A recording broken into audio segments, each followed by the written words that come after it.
हाय दोस्तों, हमारे चैनल तैयारी नौकरी की पे आपका बहुत बहुत स्वागत है। दोस्तों चलिए आज हम बात करते हैं common law admission test CLAT की। क्लैट 2026 की बात करते हैं। ये एक लॉ का कॉमन टेस्ट होता है जिससे हम लॉ वाले यूनिवर्सिटी में जो है दाखिला लेते हैं। ठीक है, इसका जो है एग्जाम का डेट जो है वो निर्धारित हो गया है। 7 दिसंबर को निर्धारित है इसका डेट। 7 दिसंबर 2025 को इसका टेस्ट होगा। Common law admission test all over India के लिए होता है ये। ठीक है, क्लैट 2026।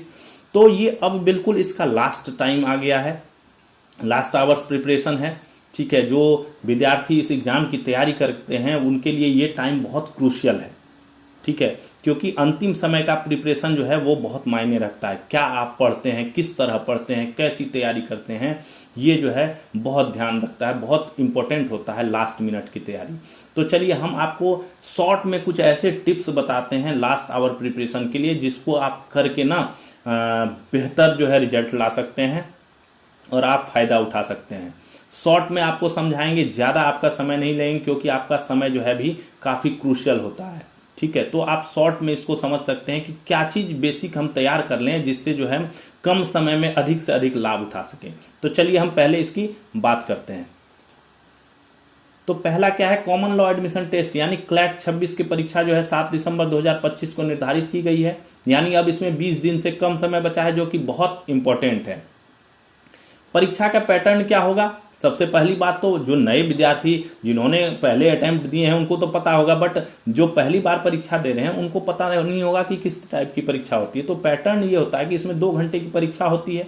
120 ऑब्जेक्टिव यानी विकल्प वाले, ऑप्शन वाले, एमसीक्यू वाले, मल्टीपल चॉइस क्वेश्चंस होते हैं। 120 क्वेश्चंस होते हैं। ठीक है, हर प्रश्न का अगर आपने सही उत्तर दिया है तो 1 अंक आपको मिलेगा। पर क्वेश्चन पे 1 अंक है। अगर आपने गलत उत्तर दे दिया तो 0.25 अंक जो है वो काटे जाएंगे। यानी 4 क्वेश्चन अगर गलत हो गया आपका तो 1 नंबर आपके जो है वो कट जाएंगे। इसीलिए बहुत सावधानी से इसको जो है इस परीक्षा को देना है हमें, है ना। कोई गलती नहीं करनी है जिससे हमें निगेटिव मार्किंग ना हो जाए। हमें जो है पॉजिटिव मार्किंग हमेशा रखनी है। प्रश्न कैसा होगा? पैसेज आधारित होगा, यानी पहले पैराग्राफ दिया होगा, उसके नीचे उससे रिलेटेड क्वेश्चंस पूछे जाएंगे। ठीक है, मैक्सिमम क्वेश्चंस इस टाइप के ही होंगे। ठीक है, इंग्लिश का होगा वो भी इसी टाइप का होगा। जो रीजनिंग वाला होगा वो भी इसी, लीगल रीजनिंग होंगी वो भी इसी टाइप का होगा। मतलब एक पैसेज आधारित क्वेश्चंस होगा। ठीक है, और उससे रिलेटेड आपको जो है क्वेश्चन पूछे जाएंगे। डिटेल्स देखिए क्या क्या पूछेगा। विषय जिनसे सवाल आएंगे क्या है? करंट अफेयर्स से आएंगे, जीके से आएगा, सामान्य जानकारी जनरल स्टडीज जो होती है उनसे आएगा। कितने प्रश्न? लगभग 30 प्रश्न आएंगे। हो सकता है कि इनमें जो ये एक मैंने अनुमानित प्रश्न की संख्या बताई है, इसमें हो सकता है किसी में 2 क्वेश्चन कम आ जाए, किसी में 2 क्वेश्चन ज्यादा आ सकते हैं। ठीक है, बट ये एवरेज में जो है इतने ही क्वेश्चन हर साल आते हैं। लगभग 30 प्रश्न। अंग्रेजी में 25 प्रश्न आएंगे, लीगल रीजनिंग में 30 प्रश्न आएंगे, लॉजिकल रीजनिंग जो होता है उसके 25 प्रश्न आएंगे, और जो अंक गणित होता है हमारा उससे 10 प्रश्न को टोटल जो है 120 प्रश्न का आपका जो है पेपर होने जा रहा है। अब हम एक एक सब्जेक्ट वाइज ले लेते हैं, क्या क्या हमें पढ़ना है, लास्ट मोमेंट में क्या हमें इंपॉर्टेंट तैयार करना है। करंट अफेयर्स, सामान्य ज्ञान और सामान्य जानकारी में देखिए सरकारी योजनाएं जो चल रही हैं, बहुत इंपॉर्टेंट क्वेश्चंस आते हैं सरकारी योजनाओं से। ठीक है, जो अभी भारत सरकार योजनाएं चला रही हैं, कई स्टेटों में इतनी अच्छी अच्छी योजनाएं चल रही हैं, लोगों के हित वाली योजनाएं हैं, उनसे वैसी योजनाएं जिनसे कानून संबंधित है, कानून से रिलेटेड है, कोई सुप्रीम कोर्ट ने आदेश दिए हैं, उनके द्वारा सरकार ने कोई अभियान चलाया है, वो सब बहुत इंपॉर्टेंट है। ठीक है, कानून से संबंधित न्यूज, जो लॉ से रिलेटेड न्यूज होते हैं, आप न्यूज़पेपर देखिएगा तो हर दिन आपको कहीं ना कहीं किसी न किसी कोर्ट का कोई अहम फैसला मिल जाएगा, उसको ध्यान में रखना है। विभिन्न कोर्टों द्वारा दिए गए महत्वपूर्ण फैसले, पिछले 1 साल का करंट अफेयर्स का रिवीजन, पिछले 1 साल में जो करंट अफेयर्स बीता है उसको रिवाइज करना है। इंपॉर्टेंस लेकिन जो है पिछले 6 महीने को दीजिए, बट एक बार रिवीजन जो है पिछले 1 साल का जरूर कर लीजिए। कि कई चीज होती है जो सालाना होती है, कोई इवेंट हुआ वो सालाना हुआ, तो उसको आपको जो है 1 साल के अंदर का जो है ज्यादा ध्यान रखना है। नियुक्तियां, अपॉइंटमेंट्स, जो रिसेंट अपॉइंटमेंट्स हुई हैं उनको ध्यान रखना है। जो ऐसे अपॉइंटमेंट्स हुए हैं जो अभी 2-3 महीने पहले हुए हैं, ठीक है, वो बहुत इंपॉर्टेंट्स हैं।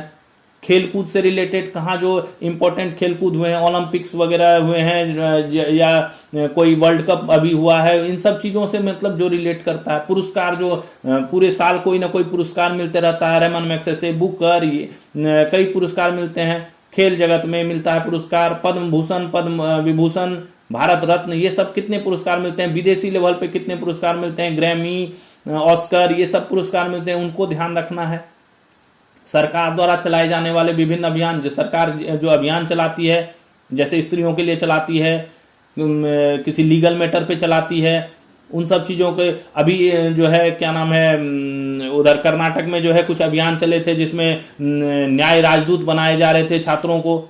इन सब चीजों को ध्यान रखना है। युद्धाभ्यास, युद्धाभ्यास क्या हुआ, दो देशों के सैनिक जो युद्धाभ्यास करते हैं, या तो दो देशों के करते हैं या अपने दो तीन जो अलग अलग सैनिक है, नौसेना, जल सेना, अपना नौसेना और वायुसेना और अपना थल सेना, ये युद्धाभ्यासों को ध्यान रखना है। जो विदेश के साथ, विदेशी सेनाओं के साथ युद्धाभ्यास होता है। महत्वपूर्ण दिवस, जो इंपॉर्टेंट डेज होते हैं। शिखर सम्मेलन, जो भी बड़े बड़े शिखर सम्मेलन होते हैं, एससीओ होते हैं, है ना, समिट्स होते हैं। आसियान शिखर सम्मेलन हुआ, ठीक है ना, जो नाटो शिखर सम्मेलन होता है, विदेश मंत्रियों का शिखर सम्मेलन होता है, एससीओ होता है, इन सब चीजों को, संघाई शिखर सम्मेलन होता है, इन सब चीजों को ध्यान रखना है। अंतर्राष्ट्रीय संस्थाएं, जो इंटरनेशनल ऑर्गेनाइजेशंस हैं, उनका जो है जो मैटर, जैसे यूनिसेफ हो गया, इन सब चीजों का, जो यूनेस्को हो गया, इन सब चीजों ने क्या इवेंट्स कराए हैं, उन सब चीजों को ध्यान रखना है, उनको पढ़ना है। अगला देखिए, अंग्रेजी रीडिंग एवं कंप्रीहेंशन आपसे क्वेश्चन आएंगे।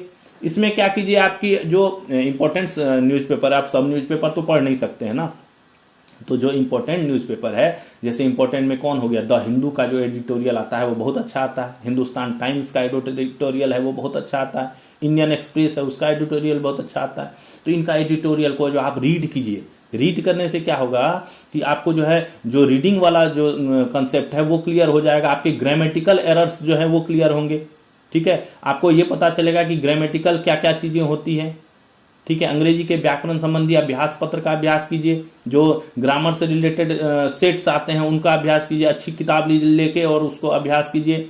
टोन वर्ड्स हो गया, मुहावरे हो गए, जो अंग्रेजी के कॉमन वर्ड्स हो गया, उनको जो है अभ्यास कीजिए। मॉक टेस्ट का सेट बनाइए, अंग्रेजी का मॉक टेस्ट ले लीजिए, एक बढ़िया सा मॉक टेस्ट सेट ले लीजिए और उसको बनाइए। टाइम टेबल का इसके हिसाब से बनाइए कि भाई 2 घंटे में मुझे ये इतने बनाने हैं, ठीक है। या अंग्रेजी को आप जितना समय देना चाहते हैं, आपको तो डिवाइड करना पड़ेगा ना, 5 सब्जेक्ट हमारे पास हैं, तो एग्जाम हॉल में आपको डिवाइड करना पड़ेगा कि मुझे किसमें कितना समय देना है। तो उस हिसाब से आप इसका सेट बना के इसको जो है तैयार कीजिए कि मुझे अंग्रेजी जो है 20 मिनट में खत्म करना है, तो 20 मिनट में मैं इतने क्वेश्चन जो है खत्म कर लूँ, लगभग 20-25 क्वेश्चन रहते हैं। तो ये बहुत इंपॉर्टेंट है। तो आप जो अखबार है उसके एडिटोरियल को जरूर पढ़िए। अगला क्या है, लीगल रीजनिंग, ठीक है। लीगल जो कानूनी रीजनिंग होते हैं, उस टाइप का न्यायिक रीजनिंग कहते हैं इसको, वो है। पिछले 5-6 साल का जो क्लैट का प्रश्न पत्र है ना, उसमें जो लीगल सेक्शन वाला क्वेश्चन है उसको आप दोहराइए। उससे क्या होगा, आपका कॉन्सेप्ट क्लियर होगा, उससे आपको ये पता चलेगा कि लीगल एंगल पता चलेगा, उसको क्वेश्चन का लीगल एंगल पता चलेगा कि ये पूछना क्या चाह रहा है, कहना क्या चाह रहा है। तो पिछले 5-6 साल का जो क्वेश्चन पेपर है ना, उसका लीगल सेक्शन वाला क्वेश्चन को सॉल्व कीजिए, ठीक है। विगत 1 से 2 साल में जो बड़े संविधान में संशोधन किए गए हैं, सर्वोच्च न्यायालय ने जो, या किसी राज्य के उच्च न्यायालय ने जो महत्वपूर्ण फैसले दिए हैं, उनका अध्ययन कीजिए। कानून को वास्तविक जीवन में कैसे उपयोग करना है उस पर ध्यान। लीगल रीजनिंग है ना, ये तो बेसिक कंसेप्ट है हमारा कि हमें आगे जाके कानून सीखना है, तो उसको हम अपनी कैसे उसको लागू करेंगे, कैसे उसको वास्तविक जीवन में उतारेंगे, उसको ही हमें पता करना है। रीजनिंग तो यही हुआ। तो इस चीज को आप कीजिए, तो इससे आपको लीगल रीजनिंग में बेनिफिट्स मिलेगा। और जो लॉजिकल रीजनिंग है उसमें तो आपको पता ही है, एनालिटिकल रीजनिंग होता है, निर्णय क्षमता वाला जो होता है रीजनिंग वो होता है। एजम्पशन, प्रिजम्पशन, वीकन इत्यादि वाले जो है मुश्किल रीजनिंग्स होते हैं, उनको बना के उसको लेकिन टाइम से बनाइए, मतलब कम समय में बनाने का प्रयास कीजिए, जिससे कम से कम समय में मैं इसको बना सकूं। तो ये लॉजिकल वाला रीजनिंग है, ठीक है। वो लीगल वाला रीजनिंग है, ये लॉजिकल वाला रीजनिंग है। अगला जो सबसे इंपॉर्टेंट है वो अंक गणित। क्या होता है अंक गणित में, अगर आपको मजबूत पकड़ है तो आप सॉलिड इसमें नंबर ला सकते हैं, क्योंकि इसमें गलती की संभावना बहुत कम होती है। हो सकता है आपको जनरल नॉलेज या करंट अफेयर्स में कई चीजें ना पता हो सकता है कई चीजें, क्योंकि इतना बड़ा वास्ट उसका चीज है कि उसको आप पता नहीं कर सकते, 100% आप श्योर नहीं हो सकते हर चीज पे। हो सकता है आपको लीगल रीजनिंग में कोई चीज पे नहीं हो रहा हो, बट ये मैथ क्या है ना, मैथ में जो क्वेश्चंस होते हैं वो आप पूरे के पूरे बना के इसमें पूरे के पूरे अंक ला सकते हो। इसमें मेनली जो आता है ना वो है प्रॉफिट एंड लॉस, परसेंटेज है, साधारण ब्याज, चक्रवृद्धि ब्याज से क्वेश्चंस रहते हैं, डेटा इंटरप्रिटेशन रहता है, डेटा कैलकुलेशंस रहता है, नॉर्मल कैलकुलेट करने वाले जो डेटाज होते हैं, समय गति टाइम और मोशंस वाले क्वेश्चंस होते हैं, अनुपात समानुपात रेशियो वाले क्वेश्चंस होते हैं। ठीक, इसमें आप क्या कीजिए, अंक गणित का जो अच्छे लेखक की किताबें हैं ना जिसमें सेट दिया हुआ है वो लेके आप इसको बनाइए और कम समय में शॉर्टकट टेक्निक का उपयोग करके गणित को सॉल्व करिए। यानी इस टाइप से टेक्निक कीजिए जो लाभ हानि वाले हैं। इसमें ना काफी चीजें शॉर्टकट में रहती हैं कि इसको इससे कर देंगे तो ऐसे बन जाएगा। जो बड़े बड़े लेखकों की किताबें हैं ना उनमें जो है नीचे में ना शॉर्टकट भी दिया रहता है कि इस इतने बड़े क्वेश्चन को ना अगर कम समय में हमें हल करना है तो किस प्रकार से हम जो है टेक्निकल तरीके से इसको हल कर सकते हैं। तो उसको जो है आप कीजिए रिवाइज, जिससे आपका कम समय में ये पूरा हो जाएगा। तो ये थे जो सब्जेक्ट जिनसे क्वेश्चंस आएंगे उनकी रणनीति। अब अंतिम समय में हमें रणनीति क्या रखनी है, तो अधिक से अधिक मॉक टेस्ट दें। ठीक है, अब बहुत ज्यादा कंसेप्ट क्लियर करने की जरूरत नहीं है, आधा आधा कर लें कि आधा समय हम कंसेप्ट क्लियर करें और आधा समय हम मॉक टेस्ट दें, क्योंकि मॉक टेस्ट बहुत इंपॉर्टेंट है। इससे हमारा टाइम का पता, मैनेजमेंट का पता चलता है। जैसे हमने घड़ी रख लिया कि हमें 2 घंटे 120 क्वेश्चन ले लिया, तो हमें पता चल जाता है कि अच्छा 120 क्वेश्चन बनाने में नहीं, हमको जो 100 क्वेश्चन ही मैं बना पाया। तो ये बहुत इंपॉर्टेंट है, मॉक टेस्ट जरूर दें टाइम लिमिट करके। मॉक टेस्ट में स्पीड और सटीक उत्तर देना बहुत जरूरी है, इसलिए इस पर विशेष ध्यान दें। स्पीड का ध्यान रखें और एक्यूरेसी का ध्यान रखें।